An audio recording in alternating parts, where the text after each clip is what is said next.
Tristan, thanks for coming on the show, man. We got Tristan Merrick here. First podcast in 6 months. We were just having a quick chat about it, but it's been a while. A little bit nervous, but yeah, no, it's cool. Last one was March with my bro, and on top of that, I haven't talked to Tristan in I don't know. We talked about it earlier. Like we couldn't really get the exact math going, but within 2 years and 6 months, who knows? So it's good to have him back. Good to have him on the show and chat. He's a bit of a podcast veteran from back in the day. So we'll chat about that at some point. But Tristan, how's it going, man? Good to see you. Yeah, thanks very much for having me on here, Ryan. Obviously, it has been a hot minute. It's been a minute since I've seen you, and then even for you, I was like, wait, you haven't done any in a while because obviously, with kind of everything going on, social distancing, you can't really do the conventional podcast model of like face to face. So here we are, 47 kilometers apart, I think, on according to Google, but. If you go on Whistler Winter, I cannot go anywhere near you in Whistler, and you can't come anywhere near me in Squamish. So Yeah, I know, and there's lots of stuff going on in both places. I'm used to doing the ones in person. I like them just because there's the interaction stuff that we do, and it was kind of setting me back. But you know what? Conversations are good. Conversations need to happen, and I think people need to communicate and connect. And so this is a good way to do it. Technologies allow us to do that. So welcome back, or not welcome back, but welcome on. And we got. I don't know. We'll go for a little while here, see how it goes. But yeah, I want to know. 'Cause we haven't talked in a while, but we were just talking earlier before we started. Before we hit record, and you were talking about some recent work you were doing. I don't want to get too much into the current situation as far as like restrictions and stuff. But what have you been up to? Like since I don't know, what have you been doing? Like yeah, most recent. Like what's your work got you doing? yeah. I mean, 2020 it's been a trip, but I've been fortunate enough to be working for Lululemon since last October. Yeah, right on. Just as a contractor, somehow continue to roll over these 1 to 3 month contracts, and here Yeah, we are a year later, working for them, doing as a producer. So cool. it's been obviously interesting with kind of restrictions and how we kind of navigate. How every brand, I guess, navigates this kind of current landscape of creating content for to go via email, websites, social media, all that stuff, how it gets updated. So it's I was in the city today getting set up for a shoot tomorrow, and I'll Yeah. be on set with 5 others, socially distanced under full COVID protocols tomorrow to pull off a photo shoot. And people will be able to see that stuff online, kind of end of December. So yeah, Oh it's yeah, been they do things pretty quick. Like they do things like they aren't like a year out because they don't really have seasons. They do things like this is product coming out now. We're doing it. Kind of hits the market pretty fast. I worked there for a bit. I mean, yeah, as you know, so yeah, we hung out there once in a while. But as you were an athlete, but yeah, let's use that term very loosely. man, Whistler athlete. still you were man. It counts. But yeah, so because your background though, I mean, you have a background in production, pretty significant. I think. I mean, from what I remember, between Yeah, like Crankworx and Red Bull and announcing and X Games, I think too, and like I don't know, like motocross, dude. You're like done a ton of shit. yeah. I mean, I was thinking about it today. I was like, man, we haven't talked in a while, and then I was like flashing back, and I was like, wait, I remember you working at the Rendezvous, supervisor, food and beverage, clean cut, young Yeah, kid, and I was like, man, that was like a winter of '05, I think, winter '06. yeah. I moved here in '03. I worked in Glacier Creek for a bit on Yeah, Blackcomb Mountain. If anybody from out of town is listening or from out of wherever you're listening from, Tristan and I worked at Whistler Blackcomb together for not together, but at the same time for a while. Yeah. yeah, yeah. So Yeah, we like, would have met around then for sure. You were working for housing or whatever it was, right then? yeah, I mean, I was, yeah, so I was like at the time rental retail, so then somehow made the switch to working in like employee experience for Whistler Blackcomb. Right. And, I would deal with people as they come through the door and then looking for jobs, and then kind of shifted to staff housing, which, and story time there. I I lived there when I don't, was 30. yeah, I lived that's, I mean, staff housing, anybody like, staff housing at a resort, like who'd ever want to live there? But I think like at the right point of anybody's life, staff housing can be the greatest thing ever. Like I mean, maybe not right now, but it sets you up for friendship, adventure, fire alarms at 4 in the morning, uh, cooking floods, cooking classes, weird funky smells, just like really friendly people, and then real probably some assholes too, but like yeah, does set you up for I mean, that's how I met friends when I moved here. Move to totally. a small town, you don't know anybody, you come from across the country, you live in staff housing, and you can just I mean, you're forced to meet people, which is pretty cool.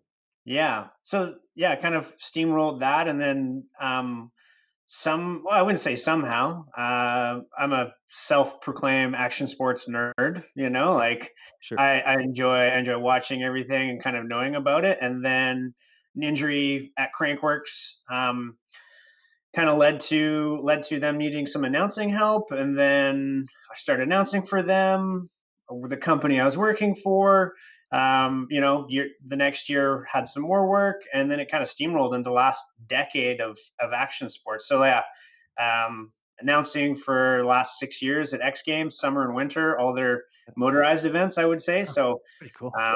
man, we used to have trophy truck racing. I do Harley Davidson flat track, Moto X, all the like Really? best trick, freestyle, quarter pipe, high jump, and then wintertime is snow bike racing, and Wow. all the snowmobile stuff. So, I didn't know you it was know, that deep, man. I didn't know you'd gone yeah, I remember I heard something about motocross. I didn't know it went beyond that. yeah, I think I kind of like to stay out of the limelight. I mean, the Sure. way I describe my announcing best is I'm just a super fan with a microphone. Right. So I'm really just asking. I usually do all the field reporting.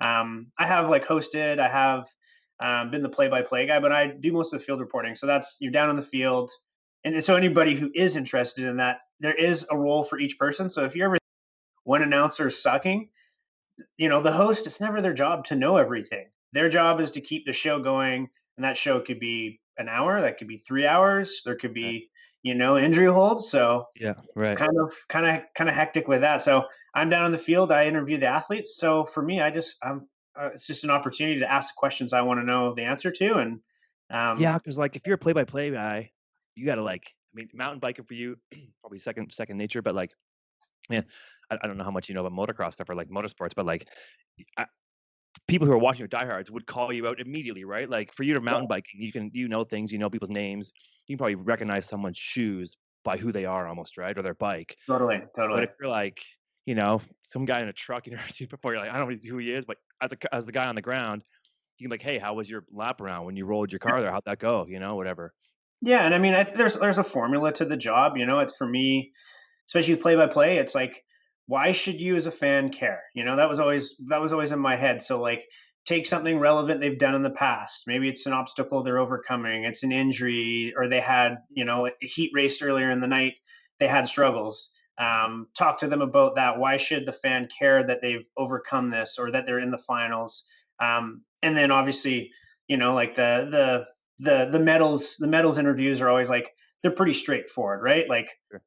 somebody won, usually, like especially in the X Games world, somebody did something that's never been done before, and that's like, I'm in my garage. I have a variety of things. There's tire walls down that way and that Memorabilia way stuff. of memorabilia, but I can like look around and I'm like, oh yeah, I was there when uh, guy did double backflip off an open Sure. quarter pipe. I was there when this guy did this, and especially too with like some of the female stuff that's been going on the last few years. You're like, yeah, I was there, and it's pretty amazing to see the sport progress. Because I was just a kid that grew up watching X Games, and that's one of my favorite events. But yeah, obviously, like you said, there's Crankworx in there. There's Red Bull Global Rallycross, Lucas Oil Pro Motocross. So funny. Yeah, like mountain biking stuff, and then yeah, kind of the announcing led into producing some Red Bull web series Yep. as well. So Red Bull on track with Curtis Keene, I did that, and then it transitioned to with Greg Callahan, and a little bit of Red Bull Fast Life with Loic Bruni and Finn Isles and Kate Courtney. So it's it's somehow parlayed into me now being working in the, I guess you'd call it health and wellness. You could call it fashion, but Yeah. organizing photo shoots closer to home. Because obviously the action sports that are existing are it's very minimal, very modified. And it's kind of the stuff that I do just doesn't really exist in the same format to need the staffing amount. So Well, I mean, like, yeah, it's super. I mean, like, money's changing. The amount of athletes that are at the top are even more concentrated. And then, if brands put more money into less athletes, they have like bigger athletes they put all their money into. I mean, I remember even when I was doing the stuff for Whistler Blackcomb and the athlete manager and stuff, and then, people had money going everywhere.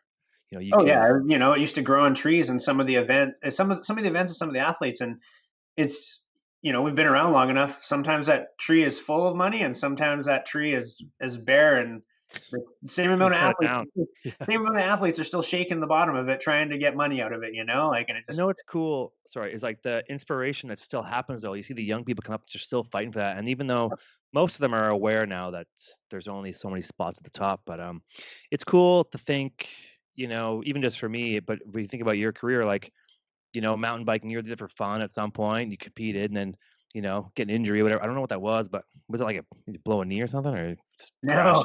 no, no. Aggravating. I mean, it was kind of a stupid crash. I literally clipped a tree in Canadian Open DH practice and shattered my pinky.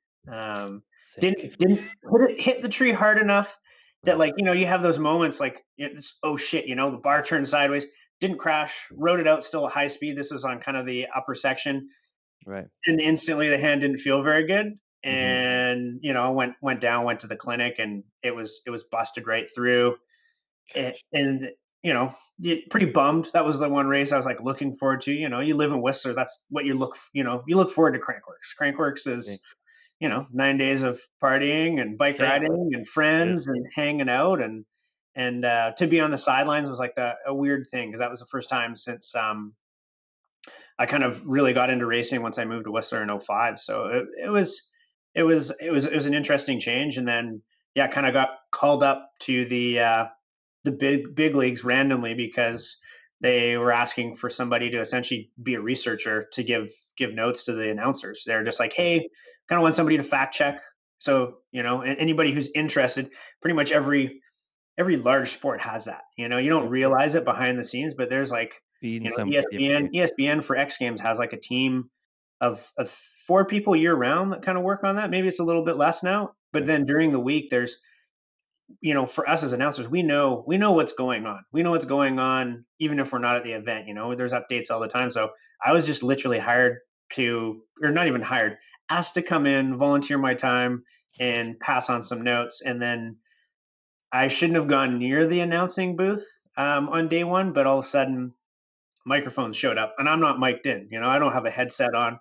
Microphone shows up, and then all of a sudden over the PA, the guy beside me introduces me, and I was like, you Gosh. know, you know, not How it starts, man. It's how it goes, right? It's why that, you're here. that, I mean, that's it. That's how it started. So I kind of got introduced that way, and nobody knew. So, right, like, I have a pretty good sized friend network in Worcester. Nobody's like, wait, what? Hey, what is he doing? Like, why is Tristan's voice over the PA? Like, that sounds like Tristan. And then that was just for live announcing, and then all of a sudden I was in the broadcast later in the afternoon, and the one day turned into the rest of the week. And but that was really the only announcing I did for the first couple of years. Was I do it once a year, which, Because you were still working for House at Whistler yeah, Blackcomb, I was still managing. at staff housing, taking care of the young adults, some kids, and that was just kind of a side thing. And the first couple of years, they're like, "Oh, you can race," and Nat Gruther, who used to work for Crankworx, would seed me first down in the pro categories, and I'd come down, but I was the kind of person on the street. How was the course? How was it? How was it breaking in? So it was a fun couple years. And then eventually the kind of production manager's like, hey, we can't just keep hiring you for like the biggest mountain bike. I don't want to get in trouble with this, but it's not. I wouldn't say it's the biggest mountain bike event of the year, but it's like pretty big in reality, right? Like, outside of World Cup downhills, it's massive. They were kind of like, you need to, if you want to keep doing it, you need to start announcing other stuff. Yeah, You're once a year. It takes you a couple days to get into the cadence of it. So fair enough. that was kind of the catalyst, where then I was announcing for free winter, kids snowboard events and ski events on Whistler Blackcomb, Yeah. and that was, if you want to burn 6 hours in the cold with a microphone, you start getting real creative of like, how a show works, making up your little thing, and Yeah. starts to entertain the parents. They're like, "This is the best," like I know when little Susie's coming down the hill, and that Yeah. there was a scorpion at the top, and but they nailed that 180, and It yeah, it's cool because like, you know the area, you know the town, you know what's going on, and, like you said, you knew a lot of people in Whistler Blackcomb, and at the time, Crankworx and at Whistler Blackcomb, there was tons of events. So you get your foot in the door as a volunteer even. I mean, there's opportunity that goes there because people know you, they respect you, like, "Oh, yeah, this guy's gonna go do it for us," and then, yeah, the more you do it, obviously, anything really, it's like that 10,000 hours thing that Gladwell talks about. It's like the more you do it, the better you get at it, and the more you get noticed, and the smoother it is. And if you're, like you said, a sports nerd and a mountain bike nerd, like a stats nerd, then that role becomes pretty kind of like fit for you and easy to do. I mean, it's yeah, still probably you're on air. You can't just fumble up or. And that's kind of why I like doing this because I can make mistakes. And it's my thing. It doesn't really bother me. But when you've got a live broadcast, and you're like you can't fumble. You're like you forget what you're saying. It's a big scene. But no, it's cool that you can cut your teeth in a town like this, and then move on to something like that. And I mean, Crankworks, I don't know the whole deal of it, but yeah, other than the World Cup, I mean, now for sure, as a collective, it's got yeah. to be other than maybe X Games, but X Games really doesn't do like downhill and like really anything at all mountain No, bike. I mean they dabbled in slope style a couple years ago, Right. and I shouldn't say a couple years ago, quite a few years ago. And but yeah, in terms of Gotta keep kind going of with it. freestyle oriented events, and downhill where there's you don't have to have points, you don't have to qualify. You can just sign up. That's cool It's about Crankwork. it's such a great system, and obviously they the world tour with them going to Rotorua, New Zealand, and the French events have been in there in the past, and then Innsbruck's in there now. It's amazing. I think it's as somebody that grew up there. I remember like I seeing the first Crankworks, and you're on the side, and then to start working it, and and competing, and the friendships that kind of came of it, and I traveled the world for almost the last kind of 6 years, 7 years, interviewing some of these athletes that I get to call friends, that I was a fan of beforehand. You'd see them in the movies, and it's like, if I want to text Jared Graves, I could hit him up in Australia, and like he'll get back to me. Like just Cool. just the friendships. I think it's such a inclusive event. Yeah. And I think with especially Crankworks, there is no barrier, right? Like you look at any sports, and you watch football if that's your thing, or basketball. What your one day dream is to like maybe be in the nosebleeds. You're not, you're Right. never going to rub elbows with athletes, but you Yeah. know, you can be at the bottom of the crowd of Red Bull Joyride on Saturday, and pound knuckles with Brandon Summonuck, or It is spin pretty. laps.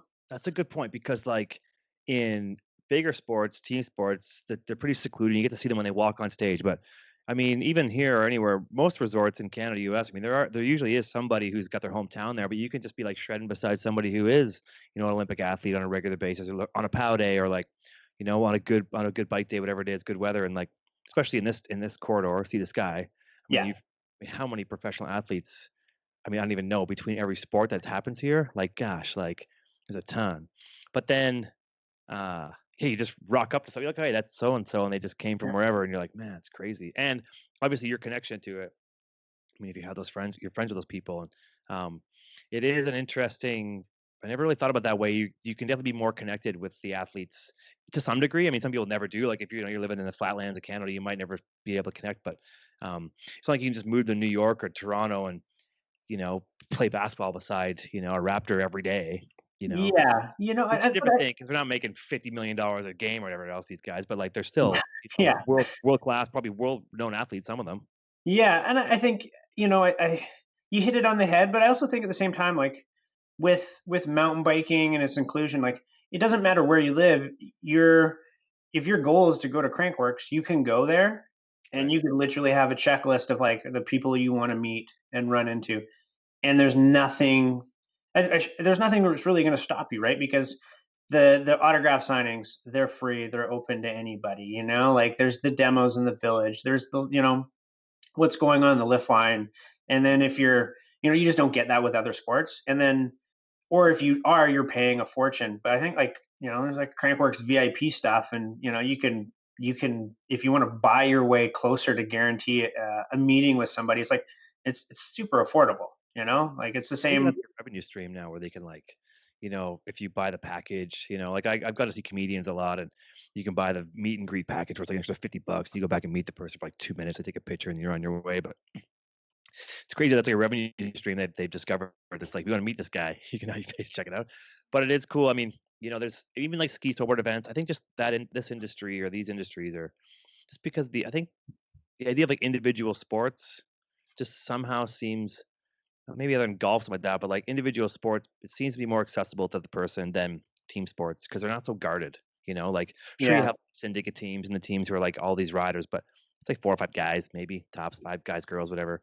yeah, Um, you see them, but no, that's pretty rad. So when you do you still like now that you're doing your freelance, I guess your freelance kind of contract stuff? yeah. Uh, Contract guy. yeah, that's cool. Yeah, are you still doing announcing for those things, or like when's the last time you? I mean, I know Crankworx has been canceled for not canceled, but different for the last year or so. Or Yeah, space. yeah. Have you done anything? Yeah. I mean, in terms of like my